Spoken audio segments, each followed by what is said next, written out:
Hello दोस्तों। आज की हमारी जो क्लास है वो चैप्टर मनी के ऊपर है। मैं आप सभी लोगों का जो है अपनी इस लेक्चर में स्वागत करता हूं। इसमें हम लोग डिस्कस करने वाले हैं मनी से रिलेटेड टॉपिक, मतलब मनी का जो हमारा चैप्टर है इसमें हम उसको शॉर्ट तरीके से डिस्कस करेंगे। क्या है मनी, कैसे है मनी, किस प्रकार से वो वर्क करती है, क्या उसमें प्रॉब्लम्स हैं और किस तरीके से मनी जो है इवेल्युएट होते हुए किस तरीके से इकोनॉमी में इसका इंट्रोडक्शन हुआ है, इन सारी चीज़ों के बारे में हम यहाँ पर डिस्कस करेंगे। ठीक है, तो करते हैं हम चीज़ों को स्टार्ट। तो मनी हमारा जो चैप्टर है, मुद्रा जिसे हम कहते हैं, इसकी सबसे पहले अगर हम डेफिनेशन की बात करें तो हमारा जो डेफिनेशन है वो क्या है? Money basically accepted as a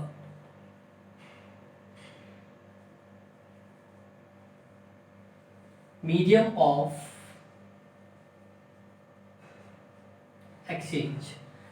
money accepted as a medium of exchange, मतलब जो मुद्रा है जिसे हम क्या कहते हैं, मुद्रा जो है, मुद्रा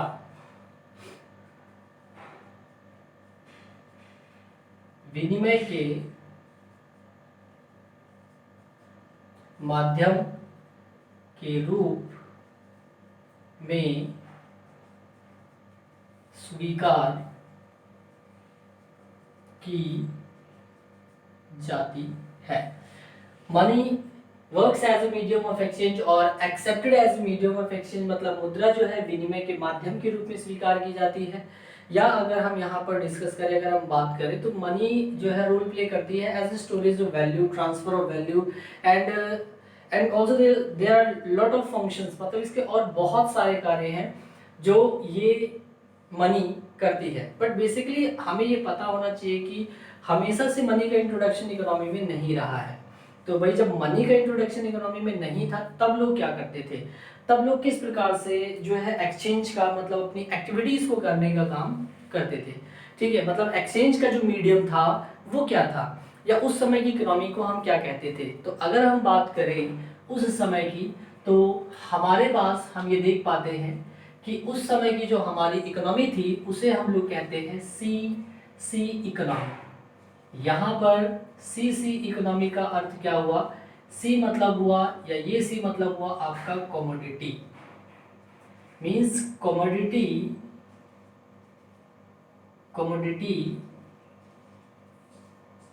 इकोनॉमी। कमोडिटी इकोनॉमी का मीनिंग क्या हुआ? वस्तु अर्थव्यवस्था। क्या मीनिंग हुआ? वस्तु अर्थव्यवस्था, मीन्स जिसमें गुड्स का जो है गुड्स के थ्रू एक्सचेंज किया जाता था। मतलब अगर आप कोई गुड्स पर कोई कमोडिटी परचेज करें, कोई वस्तु खरीद रहे हैं, तो उसके लिए जो पेमेंट मोड ऑफ पेमेंट होगा वो किस फॉर्म में होगा? वो मॉनेटरी फॉर्म में ना होकर, मुद्रित रूप में ना होकर, मुद्रा के रूप में ना होकर, किस रूप में वो किया जा रहा था? वो आपका किया जा रहा था वस्तुओं के रूप में ही। मतलब आपने कोई गुड्स किसी को दी और उससे एक्सचेंज में आपको गुड्स ही मिल गई। ठीक है, मतलब एक व्यक्ति ने अगर मान लो चावल किसी कम्युनिटी को परचेज किया है, कुछ कपड़े खरीदे, उसके बदले में उसने क्या कर दिया? चावल दे दिया, गेहूं दे दिया, फल दे दिया, सब्जियां, इस तरीके से। ठीक है, तो ये जो एक्टिविटी थी इसे बेसिकली हम क्या कहते हैं? इसे बेसिकली मतलब जो एक्टिविटी थी, ये प्रचलित थी जिस अर्थव्यवस्था में, उसे कहा जाता है वस्तु अर्थव्यवस्था, सी इकोनॉमी। और जो ये सिस्टम था उसका भी तो कोई नाम होगा, उसका नाम क्या था? उसका नाम था means barter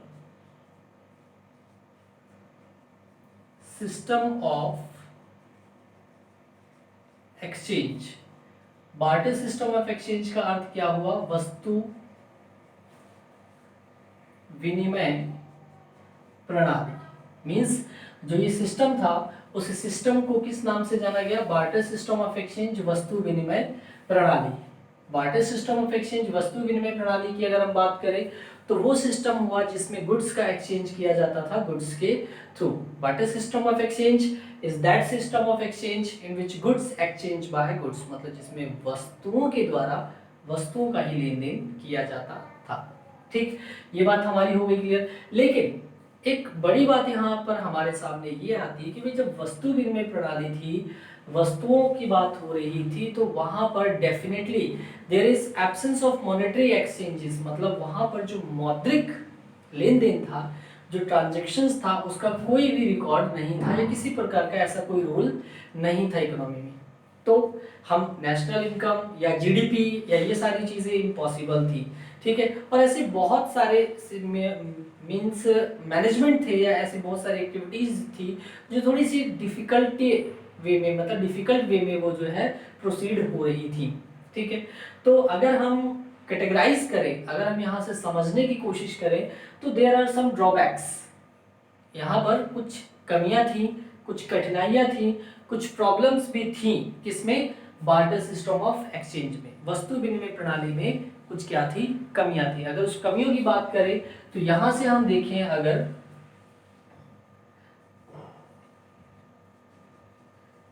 drawbacks of barter system of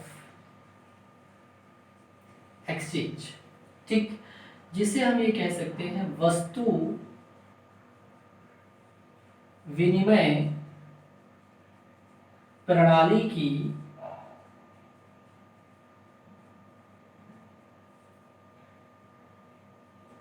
कठिनाइयां।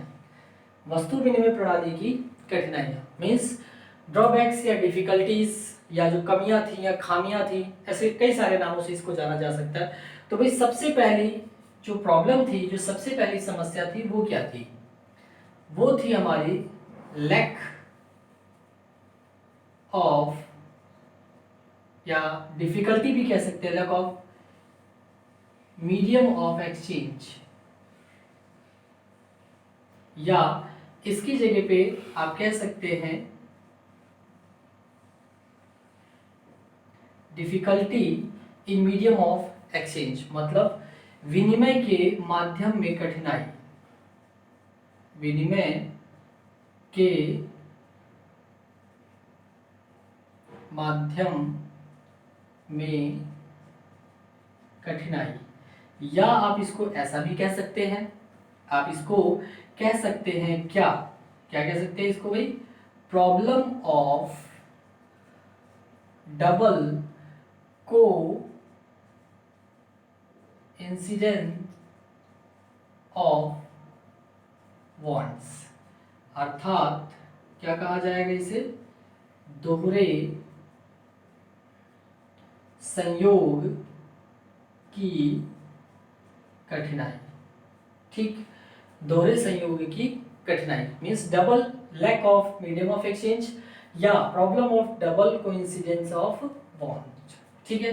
अब इसको इंसिडेंस लिख सकते हैं, कोइंसिडेंस ऑफ बॉन्ड मतलब दोहरे संयोग की कठिनाई।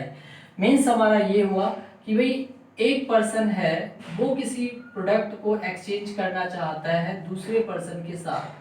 तो कहानी कुछ इस प्रकार से है कि इस व्यक्ति को जो इससे चाहिए वो इसके पास होना चाहिए, और इसको जो इससे चाहिए वो, मतलब दोनों को एक्सचेंज करने के लिए जो भी प्रोडक्ट उनको चाहिए वो एक दूसरे के पास अवेलेबल होना चाहिए। इसको जो इससे चाहिए वो इसके पास हो, इसको जो इससे चाहिए इसके पास हो, और अगर ऐसा नहीं होता तो वही problem of double coincidence of funds या डबल कोइंसिडेंस ऑफ फंड्स या lack of medium of exchange पहले की प्रॉब्लम आ जाती है। लेकिन अगर हम यही फंक्शन को समझने की कोशिश करें, इसी से रिलेट आपका फंक्शन भी हो जाता है और उसका कॉम्प्लीमेंट्री भी हो जाता है, उसको मैं यहीं पर समझा देता हूँ ड्रॉबैक्स के साथ ही। तो आप यहाँ पर ये देख पाएंगे कि भाई ये as a works as a medium of exchange, main जो फंक्शन होता है, मुख्य जो कार्य होता है मुद्रा का, वो क्या होता है? Work as a medium of exchange. जो हमने यहाँ पर लिखा है ये विनिमय के माध्यम के रूप में कार्य करती है। क्योंकि जब ऐसी प्रॉब्लम आती है तो अगर मान लो इस व्यक्ति के पास मनी है, इस व्यक्ति के पास मुद्रा है, तो उसको पैसे देकर वो प्रोडक्ट क्या कर सकता है? इजीली परचेज कर सकता है। और अगर इसके पास भी पैसा है तो ये भी सेम एज की एक्सचेंज में किसी प्रकार की कोई प्रॉब्लम नहीं होने वाली है। लेकिन समस्या आती है कब?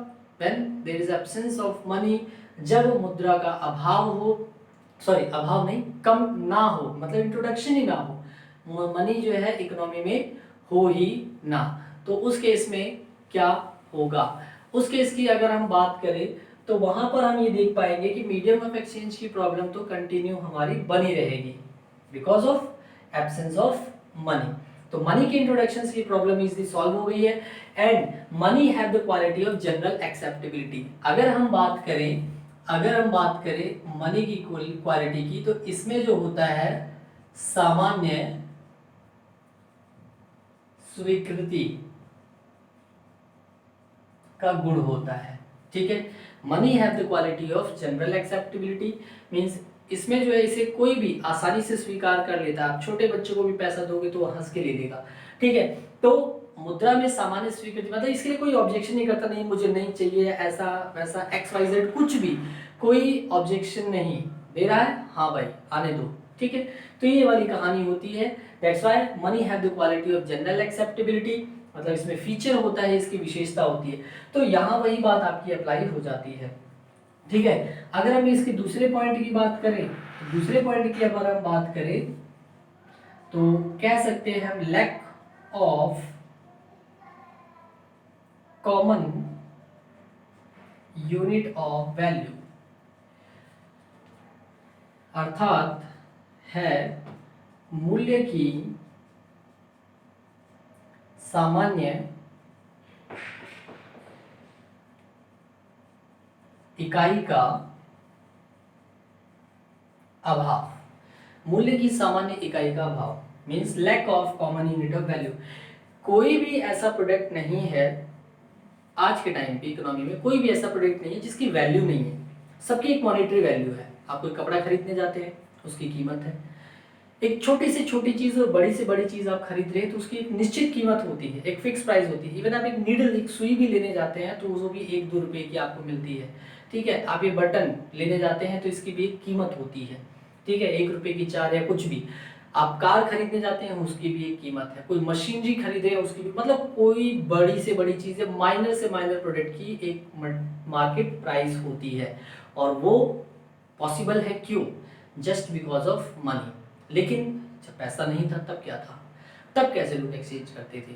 तब कैसे वो वैल्यू डिटरमाइन होती थी? तब वैल्यू डिटरमाइन ही होती थी क्योंकि तब जो एक्सचेंज किया जाता था, इसको इतनी गाय दे दी, इसको इतने हाथी दे दिए, इसको इतने घोड़े दे दिए, है ना। या जैसे गांव में आजकल भी होता है भाई, जो प्रोडक्ट मार्केट मतलब कोई जो है प्रोडक्ट बेचने वाला अगर गांव में ही आ जाता है बेचने के लिए, मार्केट में नहीं जाते, तो लोग क्या करते हैं उसके लिए थोड़ा सा चावल, गेहूं, फल सब्जियां उसको देके और इस तरीके से कोई छोटा मोटा प्रोडक्ट खरीदा। ऐसा नहीं कि भाई अब कार बिकने आ गई तो उसमें फल सब्जियां दे रहे हैं। ठीक है, लेकिन उसमें भी सिस्टम ये होता है कि भाई कुछ ना कुछ ऐसे, अगर मान लो आपको इसी की बात करें तो बार्टर सिस्टम ऑफ एक्सचेंज में अगर हम जाते हैं तो वहां हम क्या देखते हैं कि भाई आपको मान लो हाथी से एक्सचेंज करना है बकरी को, तो हाथी और बकरी का क्या रोल है? कुछ नहीं। ठीक है, बहुत डिफरेंट है दोनों। तो दोनों की वैल्यू को डिटरमाइन करना पॉसिबल। क्या आपको बकरी के बराबर हाथी को लाने के लिए आप उसको कट कट करके बेचोगे? ऐसा तो पॉसिबल ही नहीं है।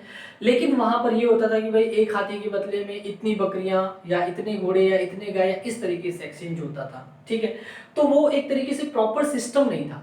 वो एक प्रॉपर सिस्टम नहीं था जिसके अकॉर्डिंग हम ये कह सके कि हाँ दैट्स द इशू, मतलब ये एक एक्चुअल सिस्टम है किस चीज का? एक्सचेंज का। तो ये वाली समस्या हमारे सामने वहां थी, लेकिन जैसे ही मनी का इंट्रोडक्शन हुआ ये प्रॉब्लम सॉल्व हो गई। क्योंकि आप देख रहे हैं कि अगर हमारे पास पैसा है, मनी है, तो आज की डेट में हर चीज संभव है जिसको हम इजिली। तो मनी का फंक्शन ये भी है, measure the value of, make the value of unit या यूनिट ऑफ वैल्यू, मतलब एक तरीके से वस्तु के मूल्य के निर्धारण का भी कार्य करती है।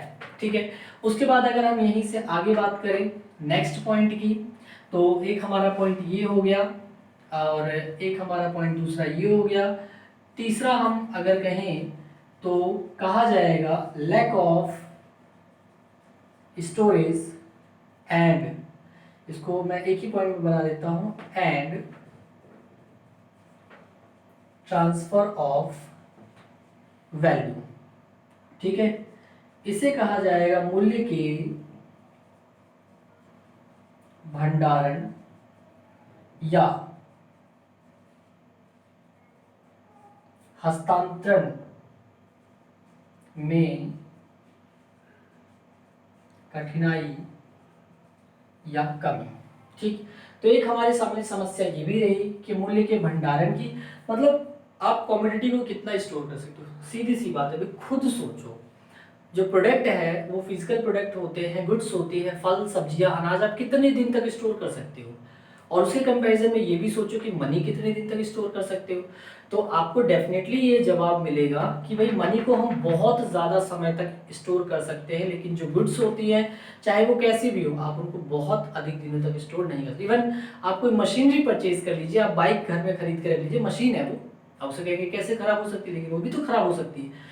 भाई सीधी सी बात है कि उसमें जंग लग जाएगा, खराब हो जाएगा, पड़े पड़े वो बेकार हो जाएगा, वो आपके लिए कोई। लेकिन मनी आपके पास पड़ा है, पैसा आपके पास है, तो उसका यूज है, अभी नहीं है आगे होगा। और सबसे बड़ी बात ये स्टोरेज, तो जो गुड्स होती हैं वो उसके लिए ज़्यादा स्पेस चाहिए, वो उसके लिए ज़्यादा स्पेस चाहिए, वो नॉन ड्यूरेबल होती हैं, नाशवान भी होती है, जल्दी भी खराब हो जाती हैं, ठीक है, उन्हें इनके लिए मच स्पेस की ज़रूरत है, बहुत ज़्यादा स्पेस की रिक्वायरमेंट है, लेकिन मनी के लिए ऐसा नहीं है, ठीक है।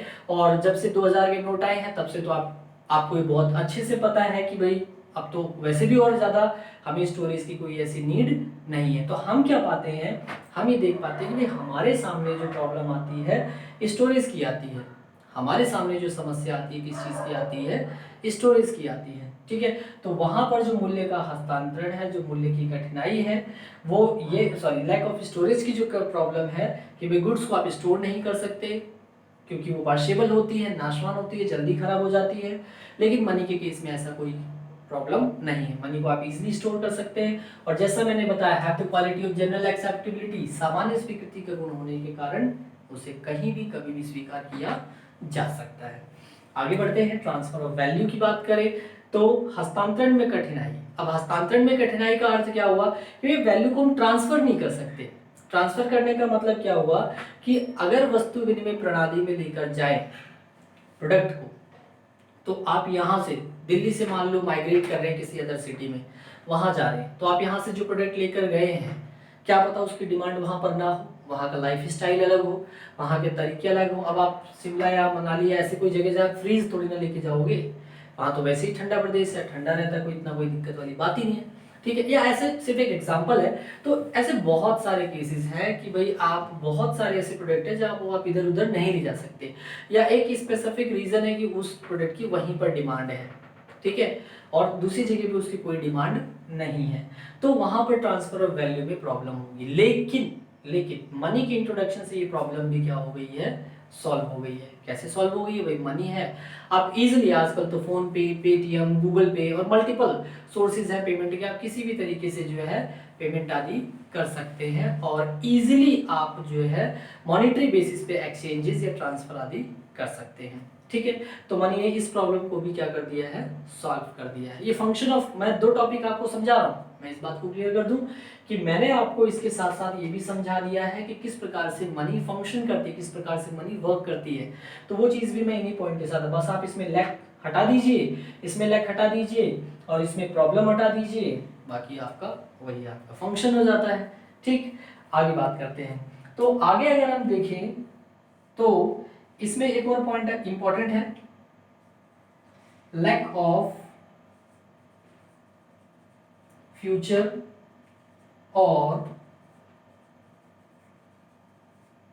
Contractual payment. मे बी ये विजिबल है, एक बार देखें जरा, विजिबल है क्या? हाँ सर विजिबल है, नहीं है, ओके ठीक है, मैं इसको यहाँ से रब कर देता हूँ, ठीक है कोई बात नहीं, ये विजिबल है सर, ठीक, ओके थैंक यू। तो मैं इसको यहाँ पर लिख देता हूँ आपका इधर। फोर्थ पॉइंट जो है हमारा, फोर्थ पॉइंट क्या कह रहा है, फोर्थ पॉइंट है, फोर्थ पॉइंट हमारा कहता है, जो मैं यहाँ लिख रहा था वही यहाँ पर लिख देता हूँ, लैक ऑफ फ्यूचर और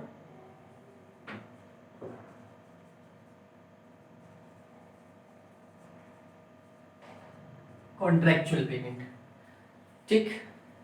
लैक ऑफ फ्यूचर और कॉन्ट्रेक्चुअल पेमेंट मतलब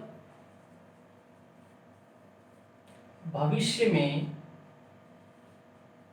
किए जाने वाले भुगतान में कठिनाई।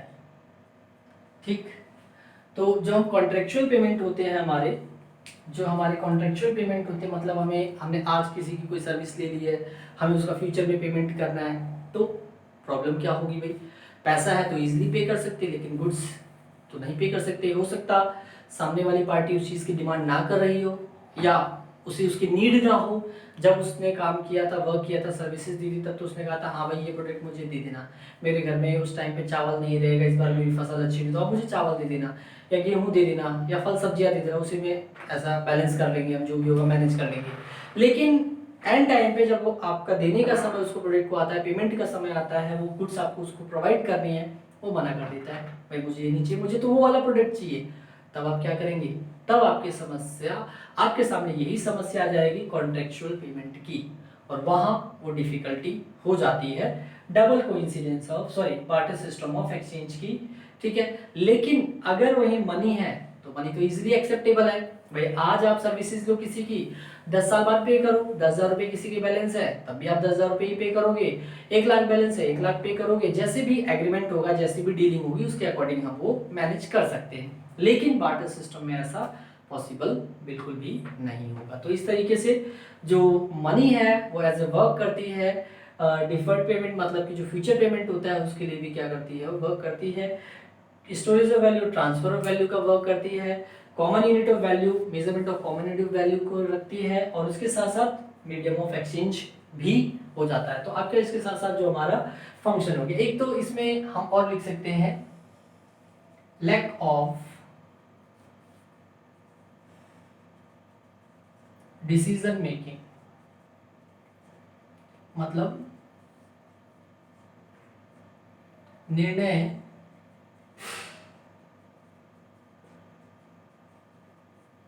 लेने में कठिनाई।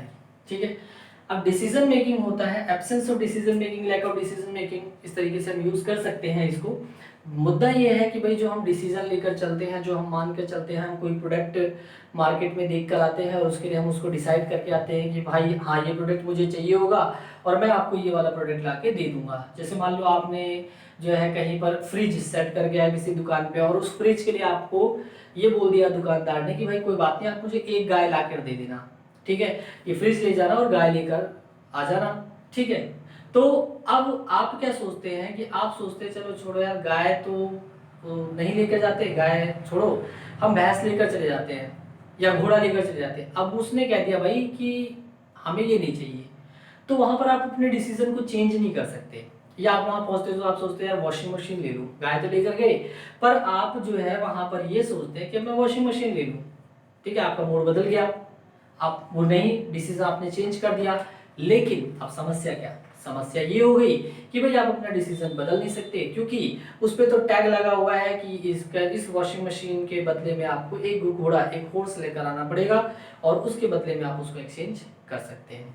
तो ये वाली समस्या हमारे पास वहां पर आ जाए, मतलब लैक ऑफ डिसीजन मेकिंग या एब्सेंस ऑफ डिसीजन मेकिंग, ऐसे फीचर हम इसको इस रूप में ड्रॉबैक्स के रूप में इसको हम क्लासिफाई कर। तो लगभग 5 पॉइंट जो हमारे ये हो गए जो ड्रॉबैक्स के रूप में काम करते हैं, मतलब जो हमारी कठिनाई के रूप में कार्य करते हैं। और उसी प्रकार से ये जो काम करते हैं किस चीज में, हमारे जो है ड्रॉबैक्स या कठिनाई के लिए बार्टर सिस्टम और उसका मेन फंक्शन मनी। मतलब इसमें मैंने आपको कठिनाइयां और प्रॉब्लम दोनों ही बता दी हैं।